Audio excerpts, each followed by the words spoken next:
Yang terhormat, Ketua Yayasan Ananta Bakti, Suster Florentia Mujiati, OSU, Kepala Satuan Pendidikan SMA Bapak Albertus Nugroho, Kepala Satuan Pendidikan SMK, Bapak Yosef Prim Fransunu, siswa-siswi kelas 10, 11, 12, dan Bapak Ibu Guru SMA dan SMK Santa Teresia, yang kami hormati, orang tua peserta didik kelas 10, 11, dan 12, SMA dan SMK Santa Teresia. Kami ucapkan selamat pagi dan selamat datang di acara Prospek Karir di era Industri 4.0 dan juga Society 5.0 yang akan dibawakan oleh Dr. Meliana Eskom MM. Perkenalkan, saya Morgan. dan saya Jessica. Izinkan kami untuk memimpin jalannya acara hari ini. Bapak, Ibu, dan teman-teman yang terkasih, webinar hari ini mengangkat tema yang sangat dekat dengan peserta didik kelas 12 dan juga kelas 11. Tujuannya adalah supaya kita memiliki wawasan dan diharapkan dapat membuka pandangan kita terhadap dunia industri 4.0 dan society 5.0. Kami berharap Bapak, Ibu, dan teman-teman yang terkasih dapat mengikuti webinar hari ini dengan baik, sehingga kita bisa mendapatkan wawasan baru yang akan membantu kita menentukan pilihan karir selanjutnya. Suster, Bapak, Ibu, dan teman-teman yang terkasih, acara akan kita mulai dengan doa pembuka. Kepada Christopher Derencin, kami silakan.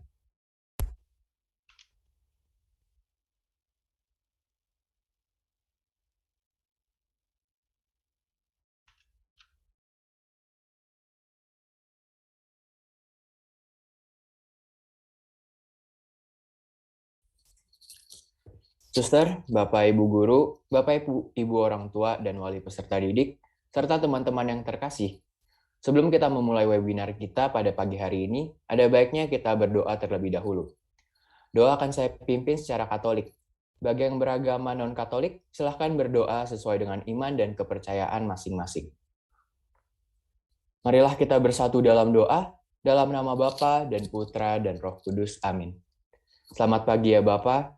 Puji dan syukur kami haturkan kepadamu, karena dengan kasih dan karunia-Mu, kami semua dapat berkumpul dalam ruang virtual ini untuk mengikuti webinar kita pada pagi hari ini, yaitu Prospek Karir dalam Era Industri 4.0 dan Society 5.0 oleh Ibu Dr. Meliana. Kami mohon berkat-Mu, agar kami semua dapat mengikuti webinar ini dengan sebaik mungkin dan mendapatkan informasi-informasi penting yang kami butuhkan sebagai bekal bagi masa depan kami. Kami juga berharap agar kegiatan ini dapat berjalan dengan lancar tanpa adanya hambatan yang tidak kita inginkan. Semua ini kami serahkan kepadamu melalui perantaraan Yesus Kristus, Tuhan dan Juru Selamat kami. Amin. Kemuliaan kepada Bapa dan Putra dan Roh Kudus, seperti pada permulaan, sekarang, selalu, dan sepanjang segala abad. Santa Angela dan Ursula, doakanlah kami. Santa Teresia dan Santa Maria dari Inkarnasi, doakanlah kami. Para martir Ursulin, doakanlah kami. Santo dan Santa pelindung kami masing-masing, doakanlah kami. Dalam nama Bapa dan Putra dan Roh Kudus. Amin. Terima kasih, Darren. Acara pada pagi hari ini akan dimulai dengan menyanyikan lagu Indonesia Raya dan Serviam secara bersama-sama. Lalu akan dilanjutkan dengan sapaan dari Kepala Sekolah Unit SMA Santa Teresia, Bapak Albertus Nugroho. Setelah itu akan disambung dengan video kreasi dari teman kami di kelas 10 IPA 3. Lalu, kami akan memasuki acara inti pada webinar ini, yakni penyampaian materi seminar prospek karir dalam era industri 4.0 dan society 5.0 yang akan dibawakan oleh Dr. Meliana Eskom MM. Dan bagi teman-teman serta Bapak Ibu yang memiliki pertanyaan, akan ada sesi tanya jawab bersama dengan Ibu Meliana. Setelah itu, acara akan ditutup dengan doa penutup yang akan dibawakan oleh Margareta Dian. Baik, Bapak, Ibu, dan teman-teman yang terkasih, mari melanjutkan acara kita dengan menyanyikan lagu Indonesia Raya dan Serviam dengan sikap yang baik.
serentak maju ke arah luhur kami menuju.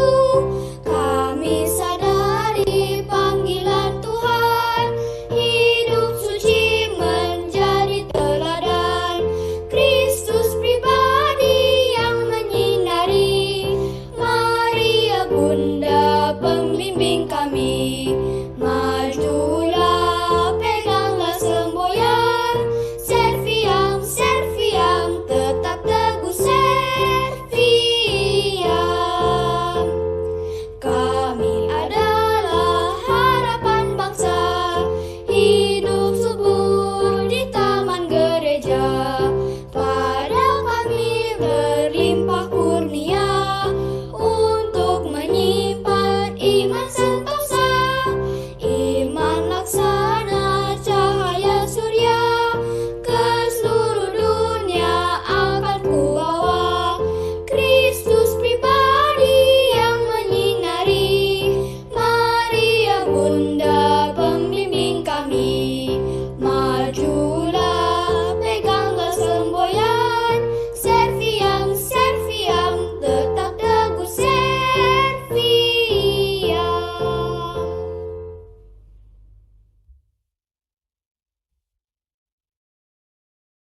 Terima kasih kepada Bapak, Ibu, dan teman-teman yang terkasih. Baiklah, selanjutnya kita akan bersama-sama mendengarkan sapaan dari Kepala Satuan Pendidikan SMA, Bapak Albertus Nugroho. Kepada Bapak Albertus Nugroho, kami silakan.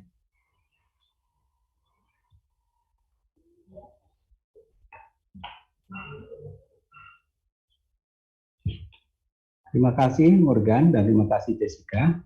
Yang saya hormati Ketua Yayasan Ananta Bakti, Suster Florencia Mujiati OSU, Kepala SMK Santa Teresia, Bapak Joseph Prim Pranselu, Bapak Ibu Guru, serta peserta didik SMA dan SMK Santa Teresia, Bapak Ibu orang tua peserta didik, selamat pagi, Tuhan berkati, tetap sehat, dan bersemangat.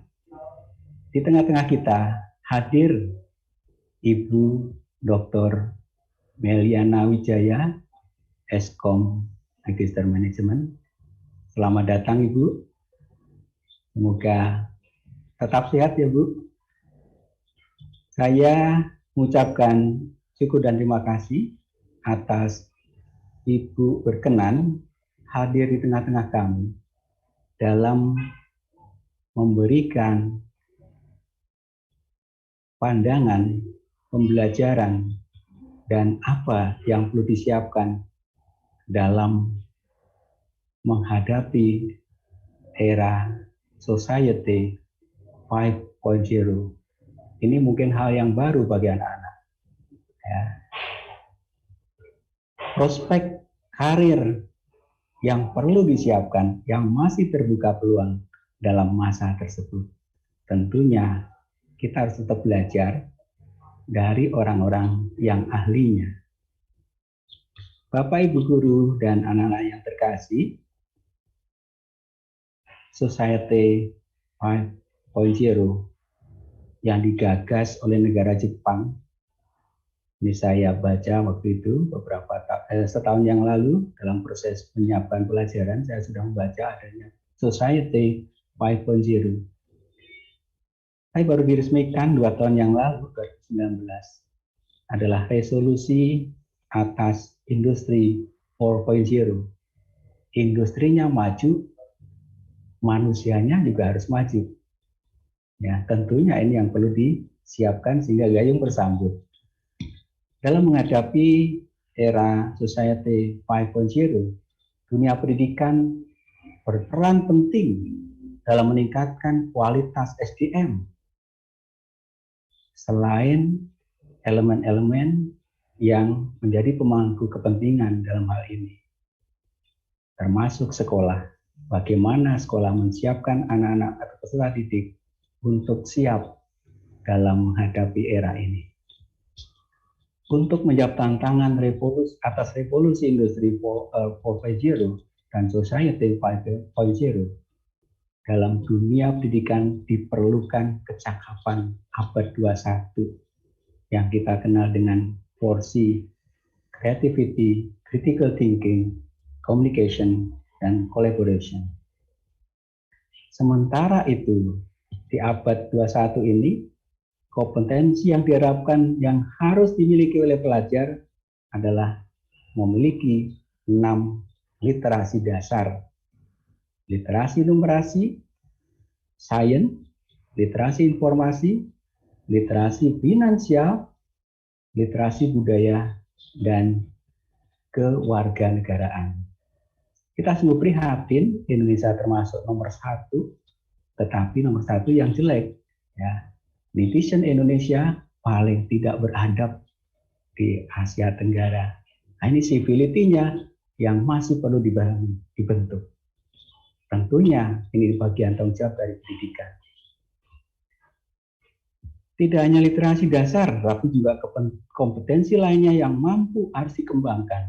Berpikir kritis, bernalar, kreatif, berkomunikasi, dan kolaborasi, serta kemampuan problem solving. Yang terpenting adalah karakter yang mencerminkan profil pelajar Pancasila, profil pelajar Serviam, atau profil pelajar Theresia. Karena sekolah kita pun membangun profil pelajar yang berkarakter Serviam. Pemimpin yang peduli, kreatif, dan berwawasan global.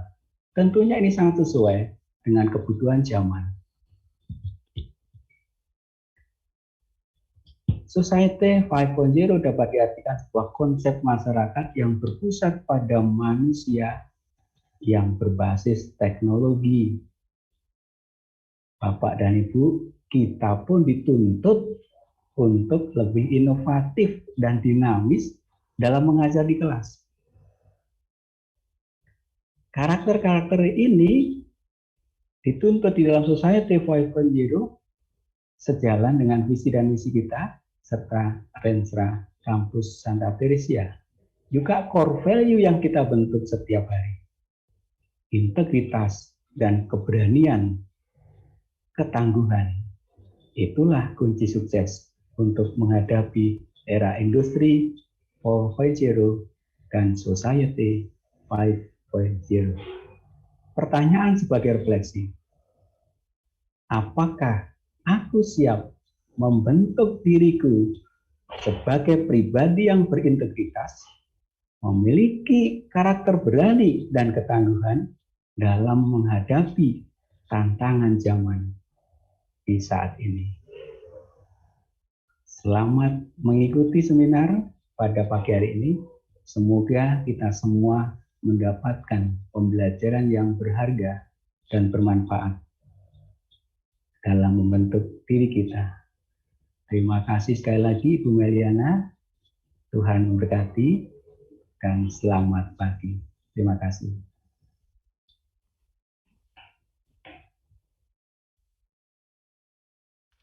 Baik, terima kasih Pak Albertus. Setelah ini ada penampilan video kreasi dari kelas 10 IPA 3. Wah, ini jadi penasaran banget ya, Jess. Kira-kira videonya apa nih, Jess? Ya nih, aku juga penasaran. Yuk, kita langsung aja saksikan video berikut ini.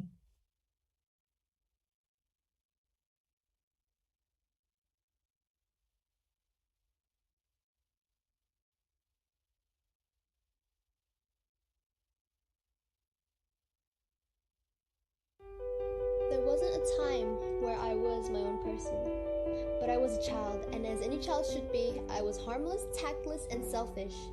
I remember speaking to the snowflakes of winter night. They grazed the tip of my tongue and said, "Jump off, little one, we'll catch you." They're so small and insignificant, yet they call me the little one. How little was I to the world I placed my feet on? I looked into the mirror and saw the same boy who cried on the streets. A boy who lost everything before he gained everything back. But it wasn't by his own merit. That was who I saw and who I despised seeing. I had my own dreams. I was numb and egotistical. I was a child who grew in front of mirrors bigger than me. But then, I wasn't a child anymore. I was As a person of my own words and faith, I realized how little I was to the world and how little they were to me. They didn't need me, and I didn't need them. It was then that I knew I was the snowflake belittling a little boy for years. In the end, I was the last substance in my concoction. All I needed was to understand that. Nonetheless, it sounds crazy, but I'm here, now, in front of a mirror. The little boy was gone, and all I saw was an individual who wanted more than what the world gave him. And I was going to give him more.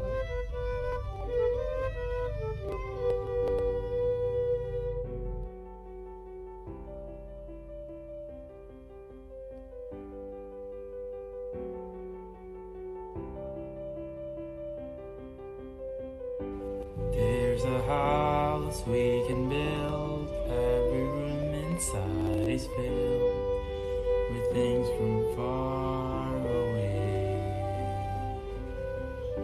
Special things I compile, each one there to make you smile on a rainy day.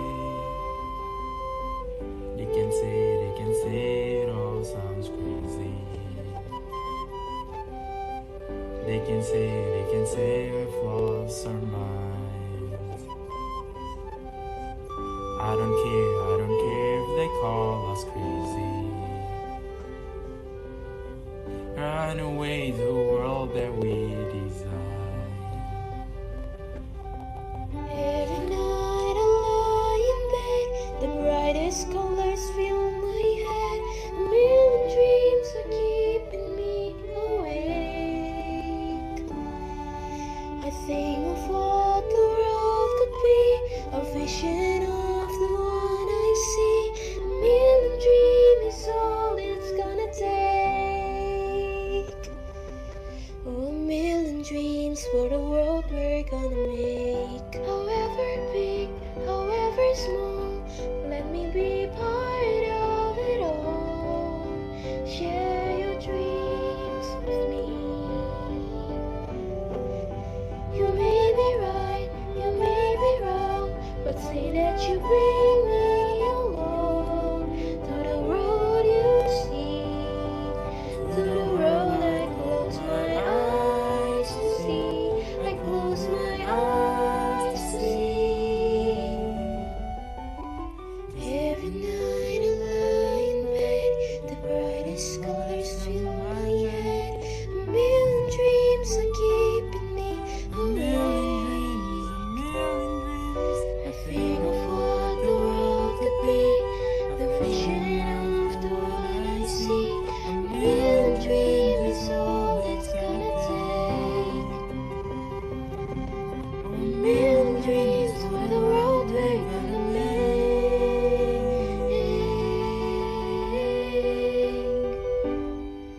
For the world we're gonna make.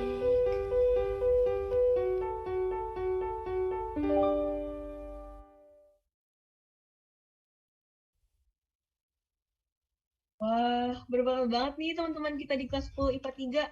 Yuk Morgan, kita beri tepuk tangan virtualnya dulu. Aduh, keren banget. Ih, keren banget ya kira-kira. Wah, ini yang main flute-nya juga keren tuh. Kita jarang lihat ya pemain flute ya. Iya, setuju. Keren, Tadi keren. juga ada biola kan. Keren banget deh. Terima kasih ya atas performance-nya.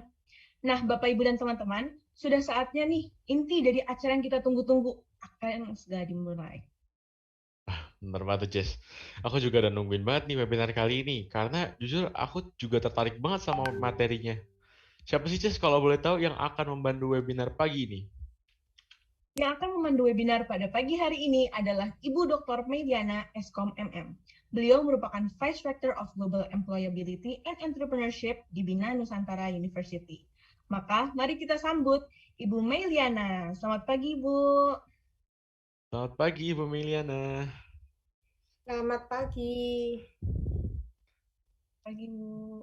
Semoga kabar Ibu baik-baik saja ya. Ya, sehat ya. Kalian semua juga sehat semua ya di hari Amin. Sabtu ini ya, meskipun weekend tetap semangat gitu ya untuk kita saling berdiskusi hari ini. Betul. Kok nggak bisa digedein, An? Hah? Untuk Ibu, layar dan tempat kami silakan, Bu. Oke, terima kasih. Pertama-tama saya ingin mengucapkan terima kasih kepada Yayasan Ananta Bakti, kemudian kepada kepala sekolah, para guru, jajaran pimpinan dari SMA dan SMK Teresia, kemudian para orang tua, wali murid, serta siswa-siswi SMA, SMK Teresia yang sangat luar biasa. Ya, izinkan saya pagi ini untuk sedikit berbagi gitu ya, sharing pengalaman saya terkait dengan tema yang diminta yaitu tentang prospek karir dalam era industri 4.0 dan society 5.0. Sungguh suatu kesempatan yang luar biasa bagi saya untuk bisa men-sharingkan apa yang selama ini mungkin saya lakukan gitu ya bersama Binus University gitu ya dalam membimbing dan memberikan arahan kepada nanti para generasi muda ini atau Anda yang sering disebut dengan millennial generation gitu ya yang mungkin cukup berbeda dengan kondisi saya pada saat dulu kuliah gitu, pada saat dulu sekolah gitu ya. Sekarang situasi sudah sangat berubah. Nanti mungkin kita bisa saling sharing dan saling cerita gitu ya. Apa saja yang memang harus Anda siapkan ketika Anda akan terjun nanti menjadi seorang mahasiswa atau mahasiswi. Oke, saya akan langsung men-sharingkan saja terkait materi. Nanti silakan kalau memang ingin ada yang ditanyakan, langsung ditanyakan juga tidak ada masalah. Silakan. Bentar, saya akan sharingkan.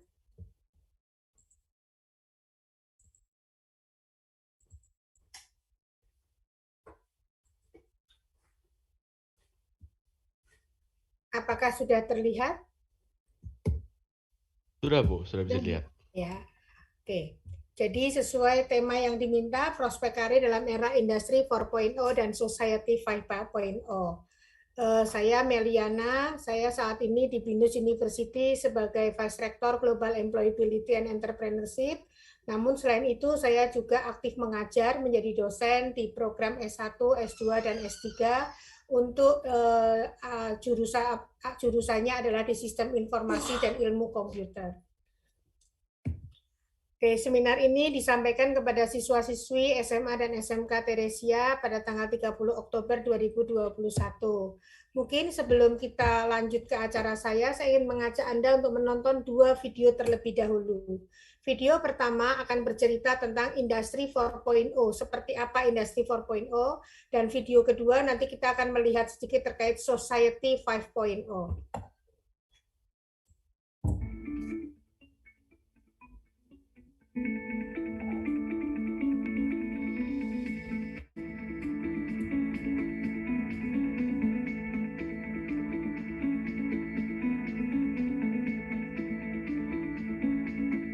Revolusi industri keempat atau Industry Revolution 4.0 ini menjadi perbincangan banyak pihak. Pemerintah, industri, dan perusahaan mengerahkan segala persiapan untuk menghadapinya. Namun apa sebenarnya revolusi industri keempat itu?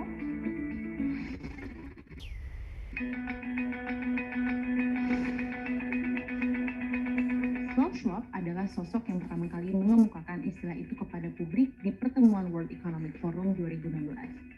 Schwab memaparkan revolusi teknologi sedang berlangsung dan mengaburkan batas antara fisik, digital, dan biologis.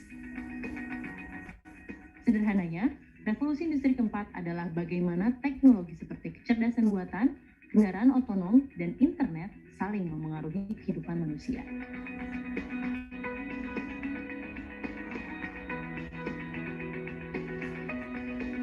Lalu apa saja tahapan revolusi industri sebelumnya? Revolusi industri 1 dimulai pada abad ke-18 dengan adanya penemuan mesin uap dan mesin manufaktur. Revolusi industri 2 pada abad ke-19 ditandai dengan adanya produksi massal, mesin listrik, dan standarisasi industri. Revolusi industri ketiga ditandai dengan adanya komputer dan teknologi informasi pada abad ke-20. Dan saat ini kita sedang berada di era revolusi industri keempat.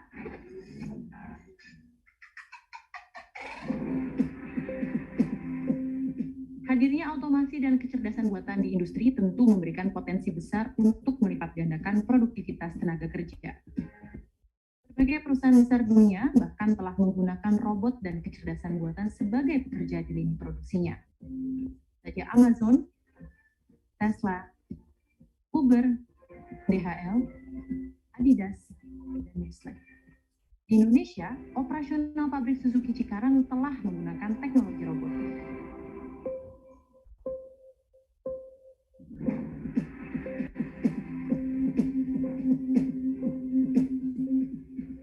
Namun, di balik manfaat bagi percepatan dan otomasi industri, banyak sekali tantangan bagi ekonomi dalam menghadapi revolusi industri keempat. Padahal, Indonesia saat ini tengah menikmati periode bonus demografi berkat banyaknya populasi penduduk dalam rentang produktif.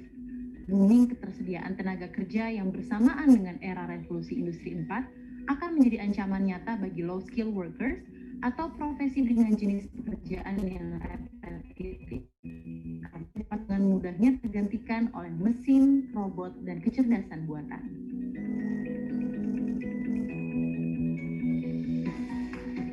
Menurut data McKinsey, 7 bidang pekerjaan yang akan tetap bertahan di era otomasi antara lain industri kreatif, teknologi informasi, profesional, manajer, pelayanan kesehatan, pendidikan, dan jasa konstruksi. Kementerian Perindustrian telah meluncurkan inisiatif Making Indonesia 4.0 dalam menghadapi revolusi industri keempat. Ada 10 prioritas nasional lintas sektoral dalam upaya memperkuat struktur perindustrian Indonesia dalam menghadapi tantangan di masa depan. Jadi, selamat datang di revolusi industri keempat. Tim Liputan CNBC Indonesia.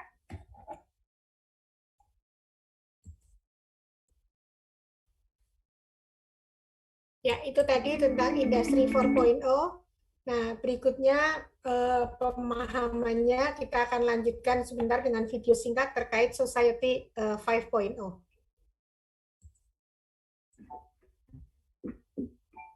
こはちょっと未来の日本のとある町。IoT や AI 技術によって叶えられるソサエティ 5.0 の社会です。おはよう。ご飯何にしようかな。スーシーはいかがですか？いいね。そろそろお出かけの時間です。よっ。コロッケパンとミックスサンド、いつものお店でお願い。注文しておきます。昨日から血圧が高いみたいですが。あら、そう？また行ってきます。行ってらっしゃい。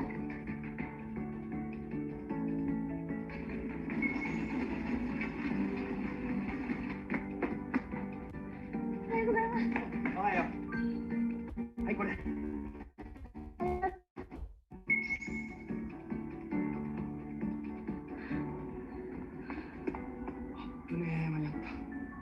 先輩。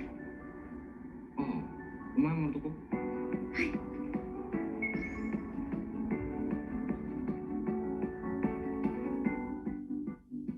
未来が楽しみでしょ。なんか言った？なんでもないです。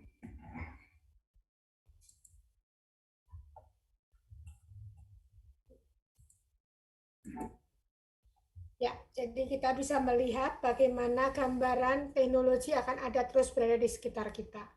Perkembangan teknologi informasi dan integrasinya dengan teknologi lain itu akan semakin banyak dan luas gitu dan banyak juga masyarakat terutama di Indonesia yang akan bisa menikmatinya. Fasilitas komunikasi, teknologi informasi itu sudah menjadi bagian dalam kehidupan kita sehari-hari. Nah, kalau kita melihat komponen dari Industri 4.0, kita bisa melihat bagaimana robot, bagaimana cyber security, big data, augmented reality, virtual reality, cloud computing, kemudian additive manufacturing, simulation, Internet of Things, system integration, dan lain-lain yang akan menjadi bagian dari Industri 4.0 tersebut. Apakah mungkin kalian pernah melihat ini ya, ada yang tahu siapa dia? Dia adalah Sophia. Sophia adalah the first ever robot citizen atau humanoid robot pertama di dunia. Diciptakan oleh Hanson Robotics dari USA. Kemudian saat ini Sophia sedang berada di Seoul, berada di Korea Selatan untuk sedang operasi plastik. Supaya apa? Supaya cantik Sophianya, semakin cantik. Dan saat ini Sophia sudah menerima kewarganegaraan dari Arab Saudi. Hampir sama dan sangat menyerupai manusia. Tantangan Kita Tantangan di unmute. tantangan bagi kalian yang berjenis kelamin laki-laki gitu ya, nanti ke depan gitu ya, bagaimana kalian akan ketika bertemu seorang wanita cantik, kalian harus bisa membedakan mana yang robot dan mana yang wanita sesungguhnya gitu ya. Karena Sofia nanti akan jadi sangat cantik dan sangat secara kalau tidak dipegang mungkin kita tidak paham ini robot atau manusia. Georgia Technology di Amerika, ketika mahasiswanya ditanya, siapa dosen favoritmu? Mereka hanya mengatakan, kami paling suka, paling favorit dengan Profesor Jill Watson. Namun apabila kita cari Profesor Jill Watson, nggak pernah ada ketemu orangnya. Kenapa? Karena Profesor Jill Watson adalah the first AI teaching assistant yang diciptakan oleh Georgia Technology. Jadi dia dosen, tetapi dia adalah seorang robot, gitu ya, sebuah robot. Kenapa robot menjadi sangat populer dan menjadi sangat penting? Karena robot tidak memiliki emosi. Ditanya 100 kali pertanyaan yang sama, jawaban intonasinya tetap sama, tetap aja baik gitu ya, nggak pernah terlihat marah. Kalau kita sebagai guru atau dosen gitu ya, ditanya 10 kali aja sudah jengkel. Ini anak ngerti nggak ya tadi dijawab sama, nanyanya sama terus. Lama-lama jengkel gitu kan manusia, karena manusia memiliki emosi. Robot tidak pernah memiliki emosi. Dan kecenderungan ini semakin parah gitu ya, karena kita melihat di Eropa, di Jepang, di Taiwan apalagi, itu sekarang mulai menganggap bahwa berteman dengan robot itu sangat-sangat mengasihkan. 2018 ini saya diberikan kesempatan mengunjungi Taiwan gitu ya, bersama dengan Kemendikbuddikti gitu ya, bersama 33 perguruan tinggi di Indonesia untuk bertemu 60 perguruan tinggi di Taiwan untuk menjalin kerjasama akademik. Nah, salah satu acara di sana itu adalah saya dibawa kepada satu science park terbesar di Taichung, 2 jam dari Taipei, yaitu tentang science park untuk AI robotik, pembuatan robot yang paling besar di Taiwan.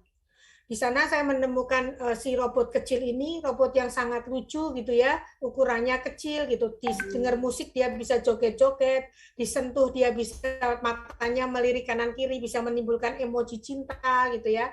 Robot ini sangat menggemaskan, bisa menggantikan anjing kecil ataupun kucing peliharaan kita. Sudah gitu tidak menyusahkan ya, dikasih makannya tinggal tancap ke listrik gitu kan, tinggal di charge. Kemudian kalau nggak kencing sembarangan, nggak berak sembarangan, nggak perlu dikasih makan gitu ya.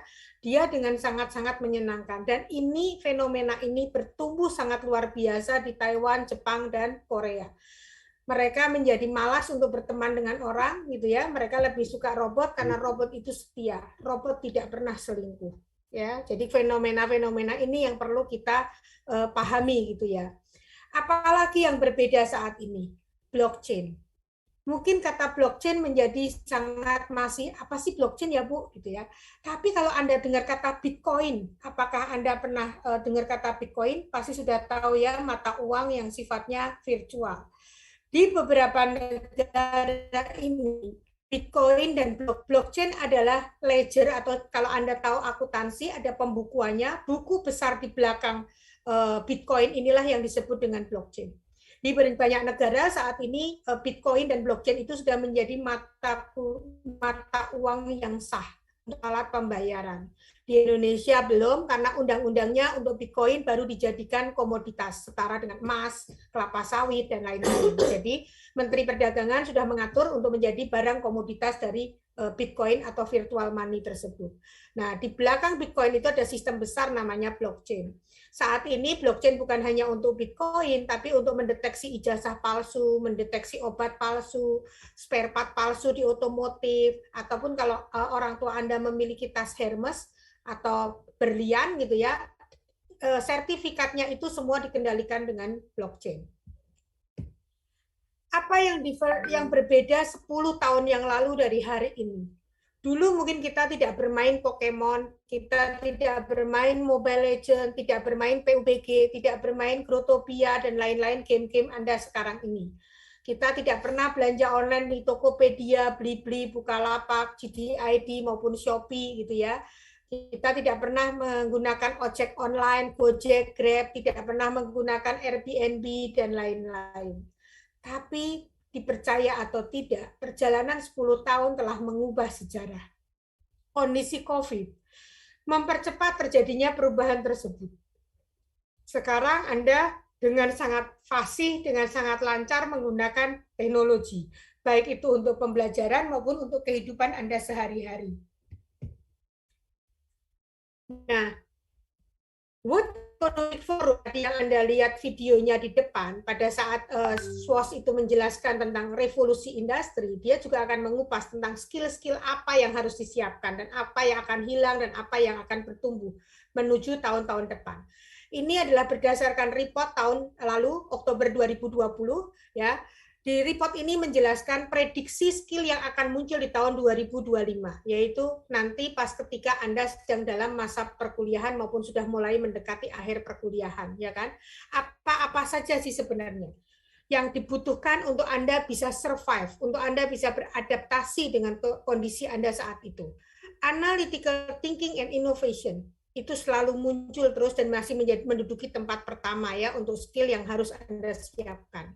Active learning and learning strategies-nya, kemudian complex problem solving, critical thinking and analysis, creativity, originality, initiative, leadership and social influence, technology use, monitoring and control, technology design and programming, kemudian resilience, stress tolerance and flexibility, reasoning, problem solving and ideation, emotional intelligence, troubleshooting and user experience, service orientation, system analysis and evaluation, and persuasion and negotiation.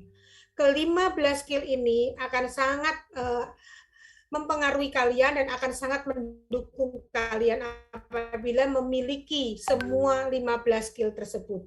Kalau kita lihat video tadi yang pertama, kita melihat bagaimana dengan labor atau workforce dengan skill dengan yang lower ya, dengan kemampuan yang pendidikan yang tidak baik gitu ya, dengan lower skill, itu akan sangat sulit beradaptasi nantinya, pasti akan tergantikan oleh robot.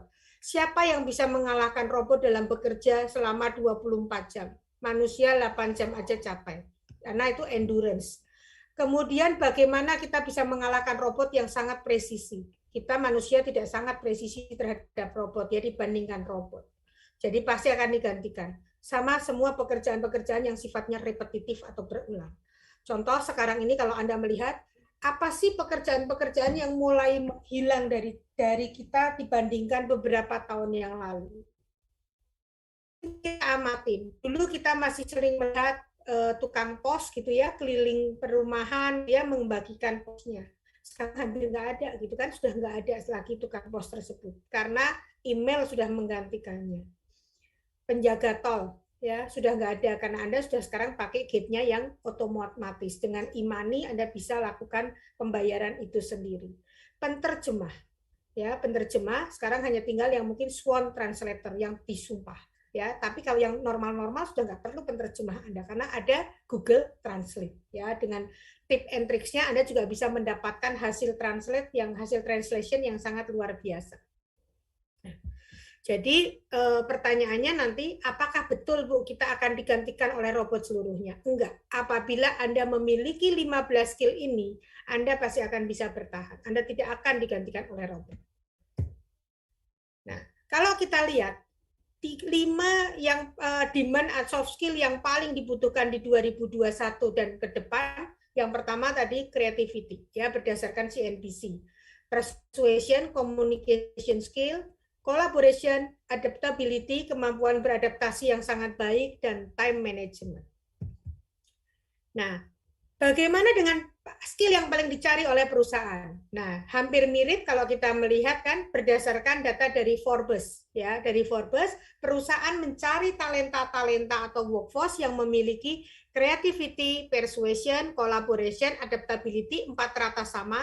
Nah, yang kelima adalah emotional intelligence. Selain Anda dituntut menjadi orang yang sangat misalnya smart gitu ya, pintar gitu ya, bisa memiliki kemampuan akademik yang baik, tapi penting Anda mengasah untuk emotional intelligence Anda. Ya, kecerdasan emosi itu bagaimana nanti Anda berperilaku, bersikap itu sangat menentukan kesuksesan Anda.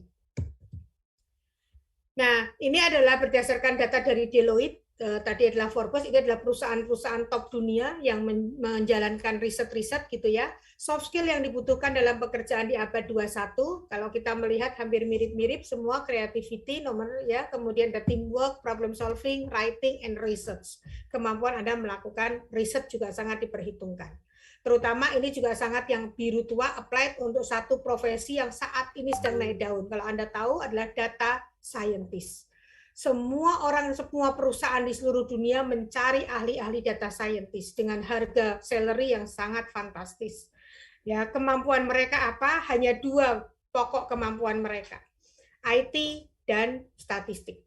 Ya, kemampuan untuk menghitung dan kemampuan untuk mengumpulkan, memvisualkan semua dalam bentuk menggunakan teknologi. Kalau kita lihat di LinkedIn saat ini, saya coba iseng gitu ya, mencari data di LinkedIn, saya melihat apa sih top profesi yang paling dicari saat ini di dunia. Ternyata munculnya ada 3.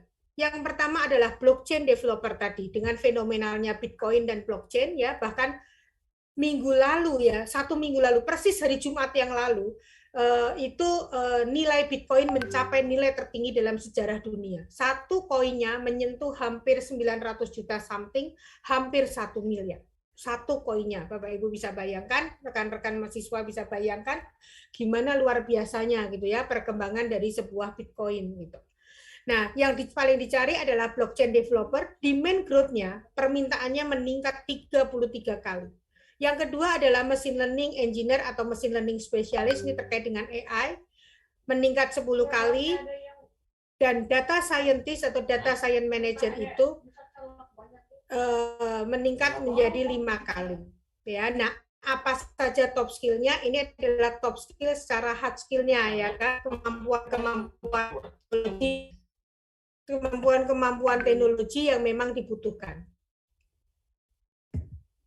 Nah, berdasarkan CNBC, ini kalau kita melihat kira-kira saat ini pekerjaan apa saja yang paling dibutuhkan, kita melihat ada yang disebut dengan custom implant organ designer. Kalau Anda yang ingin masih tertarik di dalam ilmu kesehatan, gitu ya, karena medis tetap masih menjadi juga prioritas, gitu ya, selain IT. Nanotechnologies, stem cell researcher, ya kalau Anda stem cell kepada sel induk gitu ya, yang meskipun awalnya kontroversi, namun penelitian ini tetap dilanjutkan sampai saat ini, terutama untuk mengobati penyakit-penyakit tertentu seperti Parkinson, Alzheimer gitu ya, kemudian juga cedera tulang belakang. Kemudian respiratory therapist, ini untuk pernapasan, apalagi sekarang dengan adanya pandemi COVID ini. Nah, kemudian adalah waste management, jadi pengelola limbah elektronik. Karena ke depan teknologi sangat tinggi, maka limbah elektronik ini perlu kemampuan untuk mengelolanya dengan baik. Organic food producer, biochemical engineer, nutrionis atau ahli gizi, robotik, ya, wind turbine technician, karena dorongan untuk menghasilkan energi yang ramah lingkungan atau green energy, dan terutama dari tenaga angin. Ya, misalnya di Belanda ini sudah sangat sangat dicari gitu ya, wind turbine technician. Itu contoh-contoh. Nah, bagaimana dengan 10 job tertinggi yang masuk ke BINUS gitu ya. Saya sebagai Vice Rector GEE gitu ya, itu kami sangat mengelola salah satu unit namanya BINUS Karir yang akan menjadi unit yang membantu mahasiswa ataupun alumni kami untuk mencari pekerjaan dan menjalin kerjasama dengan perusahaan. Berdasarkan data yang masuk ke kami, 10 pekerjaan yang paling dicari saat ini adalah software developer atau programmer, digital marketer, social media spesialis, UI UX designer, data analytic, project manager, business developer, graphic designer, business analyst, dan akuntan, ya kan? Nah, kalau kita melihat data-data ini sangat sungguh luar biasa ya Bapak Ibu. Jadi apa yang terjadi di Indonesia pun sudah menyerupai dengan apa yang terjadi di dunia. Nah, ini kalau yang terjadi di dunia saat ini. Ya, berdasarkan data dari US News, yang paling pekerjaan-pekerjaan hanya didominasi oleh 3 aspek. Yang pertama memang masih di arah kesehatan, ya kan, dokter dan sebagainya dengan berbagai spesialisasinya. kemudian IT, ya, di sini ada software developer nomor 2, ya, kemudian data scientist, muncul IT manager, dan yang terakhir adalah yang ketiga kaitannya dengan statistik, ya, statistik, finance, gitu ya, itu menjadi juga cukup fenomenal di dunia. Nah, jadi ini kalau kita melihat perbandingan tadi antara yang di Indonesia, khususnya di BINUS ya. Nah, bagaimana kalau di Indonesia?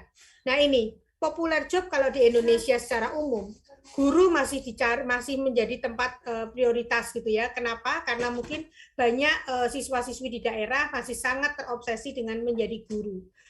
Pekerja bank atau karyawan bank, karyawan PNS, government, marketing, nah, TKI, karena Indonesia kan pahlawan devisanya sangat luar biasa banyak. IT, jurnalis, akuntan juga, dokter dan perawat. Ya, jadi dokter dan perawat ini tetap juga. Jadi apa yang terjadi di setiap negara terbukti akan mirip-mirip gitu ya, nggak akan ada beda yang sangat signifikan.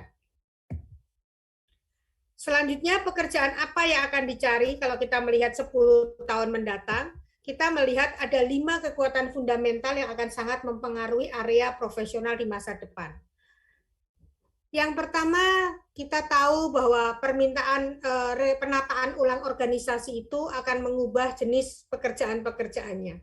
Organisasi menjadi lebih fleksibel, transparan gitu ya. Kalau kita melihat startup saat ini sangat slim gitu ya, nggak pernah hierarkikal gitu, sangat tidak hierarki. Mereka adalah sangat slim, sangat gampang banget gitu ya, dan jenjang karirnya juga pendek, tetapi mereka sangat cepat, agile ya.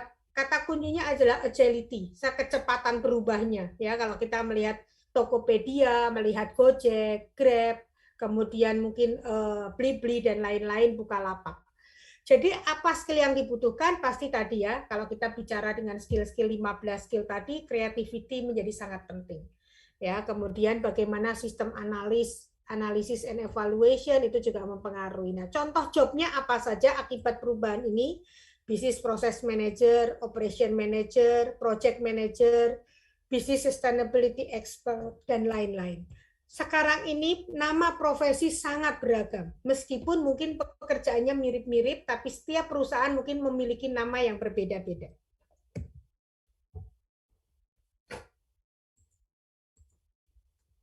Yang kedua, hal apa yang akan mengubah itu semua? Kumpulan bakat atau talenta-talenta yang dengan cepat bisa go internasional, ya, dengan cepat bisa mendunia, ya, dan ini akan menciptakan berbagai lapangan pekerjaan karena mereka semakin tadi agile, semakin fleksibel, kemudian juga salah satu riset yang kami lakukan di BINUS ketika kami bertanya kepada mahasiswa yang mulai magang gitu ya, mulai magang. Setelah selesai magang kami datang balik ke BINUS ya untuk menyelesaikan skripsinya, kan magang 1 tahun gitu ya kalau di BINUS ya. Nah, kita bertanya ke mereka, kami tanyakan risetnya. Apa yang membuat Anda setelah selesai magang ini memilih perusahaan nantinya? Karena banyak dari mereka kemudian yang sign kontrak untuk langsung melanjutkan menjadi karyawan di perusahaan magangnya ataupun langsung mendapat tawaran yang lain misalnya. Nah, pertanyaan kami itu kemudian mereka menjawab, ternyata salary sudah bukan nomor 1 seperti zaman saya. Dulu zaman saya sekolah gitu ya, kuliah, ketika kita mencari pekerjaan, salary menjadi nomor 1 acuannya. Siapa yang bayar paling mahal, itulah yang kita bill. Ya, kita selalu membela yang berani bayar mahal gitu. Bahkan gampang sekali berpindah pekerjaan karena mencari gaji yang lebih tinggi gitu. Tapi anak-anak sekarang berbeda. Ternyata mereka melihatnya yang nomor 1 adalah nice working place. Tempat kerja yang sangat menarik, yang sangat menyenangkan. Pola bekerja dari rumah, ya, dari mereka adalah disebut dengan telecommuting gitu ya. Mereka nggak perlu ke kantor, yang penting berdasarkan outcome. Itu menjadi daya tarik tersendiri bagi anak-anak milenial ini. Ya, mereka nggak harus jaim, harus pakai baju yang resmi. Mereka boleh pakai kaos oblong, celana sobek-sobek, suka-suka mereka aja. Ya, jadi bagi mereka tatanan itu menjadi hal yang diperhatikan gitu ya, bahwa mereka nggak suka sesuatu yang sifatnya terstruktur begitu ya, masih nggak terlalu suka dengan hal-hal tersebut. Nah, sehingga kalau kita melihat ini ya kan, maka memang perusahaan mulai mengakomodir kebutuhan-kebutuhan tersebut. Tata letak kantor, kita sekarang sering menjumpai suasana kerja di kantor kayak di kafe, pakai meja tinggi, tatanannya cozy gitu ya, sangat luar biasa. Karena pekerjaan saya, hampir tiap hari saya akan berkeliling dari perusahaan ke perusahaan untuk menjamin anak-anak ini aman gitu ketika mereka melakukan magang di perusahaan. Maka saya bisa melihat suasana kantor yang berubah 180 derajat. Ya, suasana ambient interiornya mereka ubah sedemikian rupa. Mereka mengakomodir atau memfasilitasi kondisi-kondisi kebutuhan untuk lebih banyak kolaboratif, untuk lebih banyak diskusi, untuk lebih banyak pola kerjasama dan lain-lain. Nah, sehingga pekerjaan-pekerjaan yang cocok untuk melihat ini semua adalah seperti SR Manager, Talent Manager, Facilities Manager, itu menjadi juga mendapat prioritas. Berikutnya kita melihat adalah dunia saat ini sudah terhubung, tidak ada boundariesnya, tidak ada batasannya. Dan ini akan mengubah cara kita bekerja. Ya, di rumah perangkat virtual memungkinkan interaksi. Kita lebih melihat ruangan kerja kita mungkin di rumah itu kecil, tapi alatnya lengkap. Semua ada, dari mic tadi saya melihat Morgan juga sudah pakai earphone gitu ya, mic yang bisa langsung dengan disambungkan dengan telinganya gitu untuk mendengar, untuk bicara gitu ya. Itu sudah sangat luar biasa. Sehingga karena pola kerja tersebut dan terus berorientasi dengan outcome, maka pekerjaan-pekerjaan yang sifatnya bisa dilakukan dari rumah itu menjadi sangat menarik. Internet of Things, Information System, Cloud Computing, Cyber Security, dan lain-lain ya terkait dengan IT. Yang keempat, kita melihat bahwa kita perlu beradaptasi dengan perubahan teknologi yang sangat cepat. Robot, kendaraan tanpa supir atau kendaraan otonom yang bisa jalan sendiri, Internet of Things itu kembali membentuk dunia kerja yang berbeda. Nah, ekosistem ini menuntut tenaga kerja yang dapat menangani ketidakpastian, beradaptasi dengan perubahan yang terjadi dan terlibat dengan otomatisasi. Mengembangkan pengetahuan mereka ketika keterampilan tertentu menjadi usang, ya. Deloitte melaporkan bahwa para profesional dan pemimpin bisnis yang cerdas akan mencari cara agar kemajuan teknologi dapat memberikan nilai bisnis dan keunggulan kompetitif. Nah, apa saja pekerjaan yang terkait dengan hal tersebut adalah data analis, tadi data scientist yang saya ceritakan sebelumnya, bagaimana perusahaan-perusahaan dunia berebut data scientist. Saat ini kalau Anda bekerja sebagai data scientist di Eropa, gaji per hari, kerja cuma 1 hari dalam 1 bulan, artinya cuma 4 hari ya, karena 1 minggu cuma kerja sehari, sekitar 100 juta. Kalau kerja 2 hari dalam seminggu, atau berarti 8 hari dalam sebulan adalah 200 juta. Anda bisa bayangkan. Karena yang dikejar adalah outcome. Anda bisa kerja dari rumah, Anda bisa fleksibel waktunya, ya. Tapi Anda bisa, dari data tersebut terlihat betapa luar biasa pentingnya seorang data scientist di dalam sebuah perusahaan. Karena data is golden, bukan emas lagi loh yang golden sesungguhnya, data. Siapa yang punya data, perusahaan dengan data yang baik, dengan data yang luar biasa bicara, akan menjadi pemenang dalam setiap competition. Jadi mereka akan sangat berlomba-lomba untuk memahami siapa customer saya, bagaimana dengan market share saya, bagaimana dengan penerimaan produk saya di pasar, apa sentimen analisis yang terjadi dari pelanggan saya terhadap produk yang kami punya misalnya. Apakah positif ataukah negatif, pembicaraan di sosial media, dan lain-lain. Ya. Fintech entrepreneur. Sekarang ini kita melihat di satu sisi memang ada negatifnya terkait dengan pinjaman online, ya, pinjol tadi ya, bahkan LBH katanya saya baca koran per kemarin akan membuat petisi kepada Pak Presiden gitu ya terkait dengan pinjol yang kalau yang memang nggak legal itu sangat meresahkan. Nah, kita harus sangat pandai memilih kalau memang membutuhkan pinjaman harus dengan yang dilegitimasi oleh OJK, bukan yang sifatnya tidak resmi karena itu akan sangat berbahaya, bunganya mencekik leher sangat tinggi. Kita tidak mungkin misalnya bisa mengembalikan, cara menagihnya juga dengan sangat mengerikan sehingga menyebabkan banyak orang bisa sampai bunuh diri karena sudah sangat depresi. AI spesialis jelas, ya kan, dengan robot dan lain-lain, AI menjadi nomor 1. Blockchain developer, UI UX spesialis, Anda yang demen mendesain tadi, menggambar, saya lihat videonya tadi menggambar, Anda punya menjadi ahli desain atau ahli gambar itu merupakan pekerjaan yang akan menjadi fenomenal ke depannya, karena setiap aplikasi itu memerlukan desainer untuk bisa mendesain tampilan antarmukanya dengan baik atau interface-nya. Contoh kita melihat Facebook, Instagram. Kenapa Anda suka pakai Instagram? Karena sangat mudah, icon-iconnya sangat luar biasa, penataan navigasinya dengan cara gampang, hanya dengan one click gitu ya, Anda bisa melakukan upload foto Anda dengan baik. Nah, itu sangat diperhatikan untuk bicara UI UX-nya. UI adalah user interface, UX adalah user experience, ya. IT profesional dan healthcare practitioner, ya, dokter dan lain-lain itu juga masih menjadi yang paling penting. Apalagi di era pandemi kita tahu, ya kan, garda depan itu adalah tenaga medis. Mereka yang harus berjuang untuk membuat masyarakat Indonesia terus sehat. Yang terakhir, Bapak Ibu, bagaimana kolaborasi antar manusia dan robot akan mengubah lingkungan profesional. Kita harus adaptif. Tadi yang saya ceritakan, bagaimana remaja-remaja di dunia itu mulai menganggap bahwa lebih enak berkencan dengan robot, berteman dengan robot, dan lain-lain. Big data, AI akan mengambil alih pekerjaan yang sebelumnya dilakukan oleh manusia. Contoh saat ini misalnya kayak operator untuk pendataan data entry di bank, ya, di bank atau di perusahaan kayak Telkom, kemudian Indosat waktu penerimaan untuk mereka ingin mendaftarkan nomor baru misalnya. Kita mengisi mengisi isian data sangat banyak kan, ada formulirnya sangat banyak. Saat ini semua perusahaan tersebut, BCA, hampir semua bank besar, Mandiri, BNI, sudah mengubah data entry-nya menggunakan RPI. Apa RPI? RPI adalah Robotic Process Automation. Jadi software yang akan melakukan itu, dia akan melihat datanya ketika dimasukkan kita dengan menggunakan aplikasi, setelah itu data-data itu akan dimasukkan menuju database-nya masing-masing dengan menggunakan robot tadi.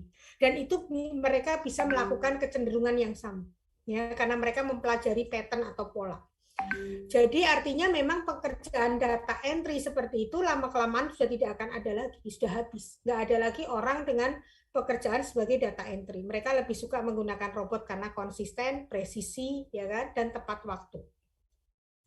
Contohnya apa? Ya ada application developer, business system analyst, cloud computing manager.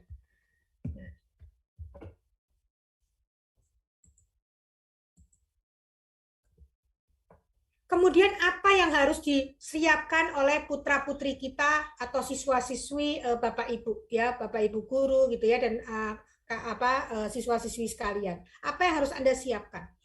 Ketika memilih perusahaan nantinya, kita sudah melihat medannya seperti apa perubahannya. Cari pekerjaan yang paling passion dengan Anda, ya, yang paling Anda suka. Karena dengan Anda passion, Anda akan totalitas ada di sana. Anda akan suka meskipun tantangannya banyak, tidak akan ada masalah buat Anda. Tapi kalau jurusannya sendiri Anda tidak passion, tidak suka, akan menjadi sulit bagi Anda untuk beradaptasi dengan baik. Jadi justru penting passion. Nanti tantangannya bagaimana kalau passion anak berbeda dengan passion orang tua. Nah, perlu negosiasi ya. Nanti Anda dengan orang tua Anda perlu negosiasi yang baik gitu. Karena yang menjalani hidup Anda yang membiayai orang tua. Nah, itu penting gitu ya untuk menjalankan negosiasi atau communication skill-nya yang baik untuk saling menjelaskan pekerjaan-pekerjaan apa yang memang Anda inginkan ke depannya. Skill tambahan itu perlu Anda lakukan nanti ya dengan sertifikasi, dengan memilih perguruan tinggi yang mampu memberikan tambahan-tambahan melalui pendidikan hukum, misalnya pelatihan pendidikan, melalui minor program, misalnya kalau ada misalnya Anda ngambil jurusan DKP, tapi minornya Anda boleh ngambil IT, sehingga Anda adalah nanti sarjana desain yang mengerti IT, ya. Atau Anda misalnya sudah masuk IT, Anda pengen memperdalam bahasa Jepang. Nah, berarti Anda orang IT yang bisa bahasa Jepang sehingga akan bisa bekerja di Jepang, misalnya demikian. Itu disebut dengan minor program. Kemudian enrichment program, bagaimana kesempatan Anda mendapatkan kesempatan untuk mengaplikasikan ilmu teori yang sudah didapat di kuliah, kemudian Anda jalankan itu di perusahaan atau di masyarakat. Karena ini akan memperkaya pengalaman Anda. Ya, sekarang Mas Menteri menyebut namanya Kampus Merdeka, Merdeka Belajar. Jadi Anda boleh keluar. Anda boleh mencoba magang, menjadi entrepreneur, riset, Anda melakukan riset, Anda melakukan community development, pengembangan masyarakat, Anda boleh pertukaran pelajar ke luar negeri, dan lain-lain.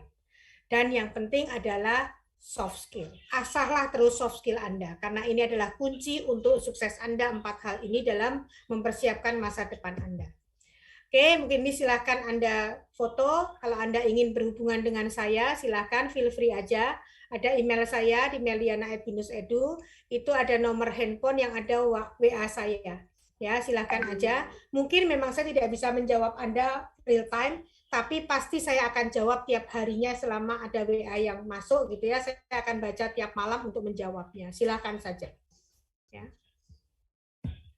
Terima kasih. Mungkin itu saya kembalikan kepada Morgan dan Jessica ya. Terima kasih atas kesempatannya. Mungkin kita bisa ke tanya jawab juga, silakan. Baik, terima kasih banyak Ibu Meliana. Nah, betul Bapak Ibu dan teman-teman, mungkin ada yang ingin bertanya atau mungkin ada yang kurang jelas, bisa disampaikan melalui mikrofon atau bisa juga ketik di kolom chat. Jangan lupa sebutkan nama dan kalian juga dari unit mana ya. Bagi teman-teman yang menonton di YouTube secara live, kalian juga bisa bertanya melalui kolom komentar. Nanti kita akan langsung sampaikan ke Ibu Meliana. Namun, karena keterbatasan waktu, kita akan membatasi ya pertanyaannya. Mari Bapak Ibu dan teman-teman silakan bertanya.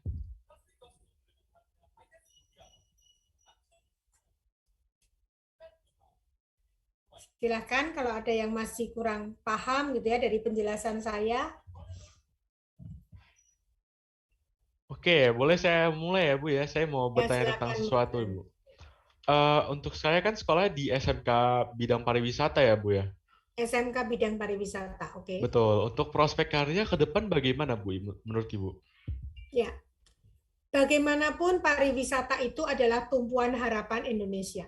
Ya kan, kalau kita melihat Indonesia adalah negara dengan kekuatan pariwisata yang luar biasa dengan kecantikan alamnya yang luar biasa. Meskipun saat ini terpuruk karena pandemi gitu ya, hotel-hotel semua tutup gitu ya karena ditutup gitu ya. Tapi tetap ke depan kita melihat semua orang sudah mulai bosan di rumah. Begitu kita memasuki masa yang lebih, karena CDC sudah menetapkan Indonesia sekarang level 1, artinya dengan penyebaran penularan COVID yang paling rendah, gitu ya.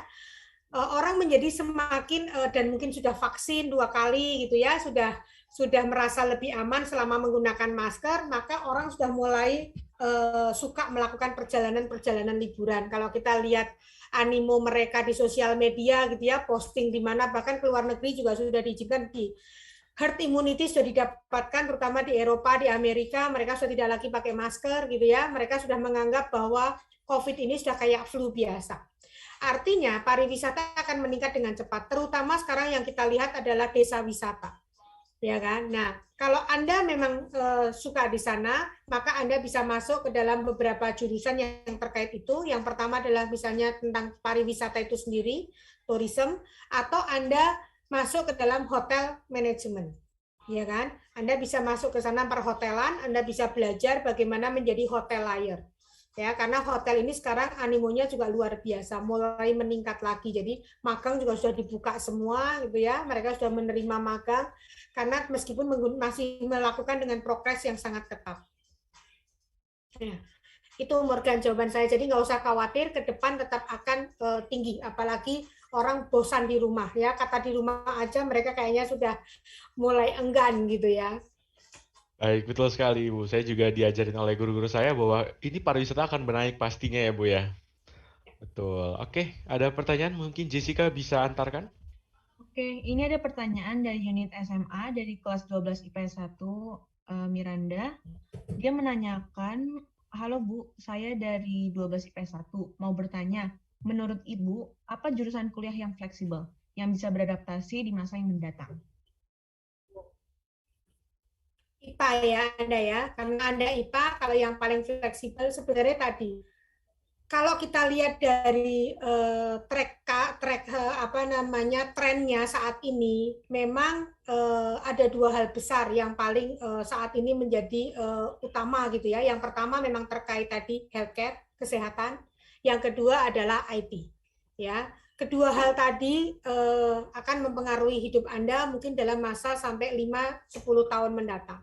Ya, bagaimana kita harus beradaptasi ya kan, kalau dengan industri 4.0, society 5.0 tadi bagaimana Anda mendapatkan barang dari drone gitu kan ya, kemudian drone-nya memotret Anda dulu, bener nggak ini orang yang tepat yang harus saya kirim gambar. Karena kalau bukan orangnya, mereka nggak mau turun untuk memberikan barangnya ke Anda. Bagaimana Anda diberikan suggestion makanan breakfast, kemudian Anda menggunakan semua uang secara teknologi gitu ya, membayarnya dengan cloud gitu dan lain-lain. IT akan menjadi sangat berpengaruh selain memang kesehatan itu sendiri, karena ke depan bagaimanapun bidang kesehatan itu tidak akan pernah hilang selama manusia itu ada.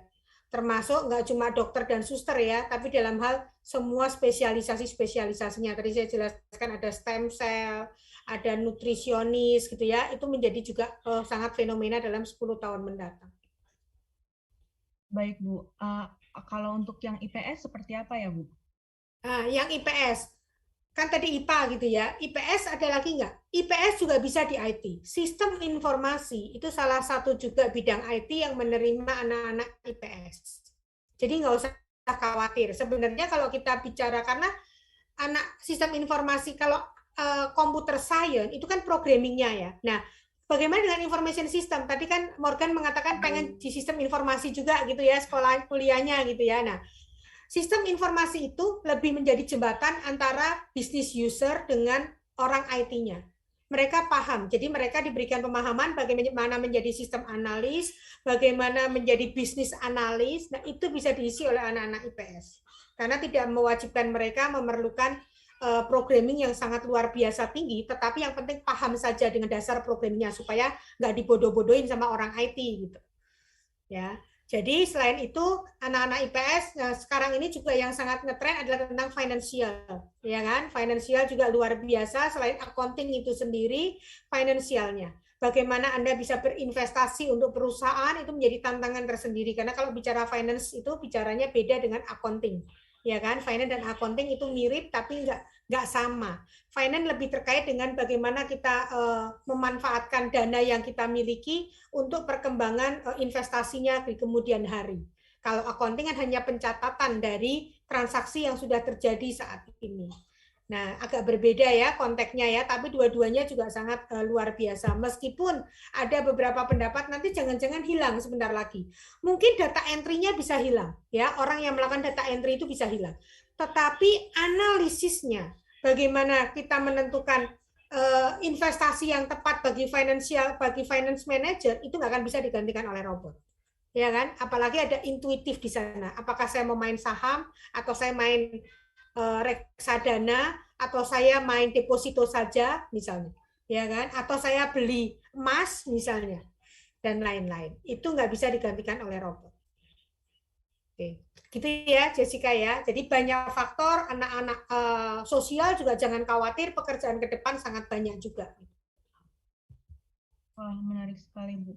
Oke, Miranda, apakah pertanyaannya sudah terjawab? Sudah, terima kasih.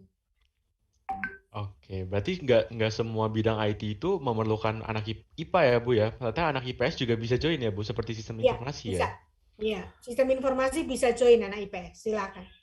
Baik, ada pertanyaan lagi Bu dari Felicia Dinda, kelas 12 Part 2. Selamat pagi Bu, saya ingin bertanya.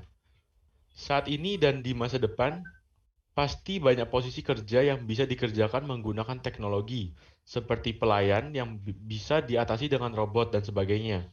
Lalu bagaimana dengan manusia yang sebelumnya sudah menekuni bidang tersebut, tetapi tidak punya soft skill juga maupun sulit bersaing di lapangan? Ya, benar bahwa ke depan tadi ya, kalau Anda pekerjaannya hanya waitress misalnya gitu ya, atau tadi saya bilang hanya data entry ya kan, kemudian pekerjaannya mungkin hanya kayak penjaga pintu tol, sudah pasti akan digantikan. Nah, bagaimana dengan orang yang sudah mendalami begitu? Ya harus ditingkatkan, ya harus mengalami peningkatan pendidikan.